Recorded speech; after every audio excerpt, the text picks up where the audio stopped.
سلامونه وخت مو په خیر. جو بایدن وایي ناټو او امریکا د سرتیرو تر ایستلو وروسته د افغانستان ملاتړ ته ژمن دي.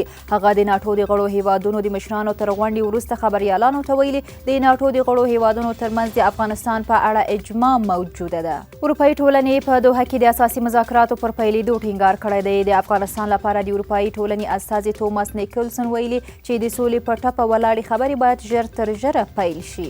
ننګرهار ولایت کې په 5 جلا پیښو کې 15 واکسیناتوران شهیدان شوي او 4 نور ټپیان دي. په کابل کې د امریکا سفاره د واکسیناتورانو د وژنې د قضیې د څېړنې غوښتنه کړې ده. افغانستان کې د ځمکنیو توتانو د تولید کچه 300 مټریک ټنو ته رسېدلې. د کرنې وزارت وایي په دې وروستیو کې په افغانستان کې له نورو کرنیزو توکو سره پخوا کې ځمکني توتان ښه ترویج شوي. په کویټه کې یوې چاودنې د پاکستاني پوځ 4 عسکر وژلي دي. د پاکستان پوځ ویلي چې په دغه عسکرو یې تېره ورځ د کویټې ښار په مارکیټ سیمه کې د ګزمې پر مهال چاودنه شوې ده.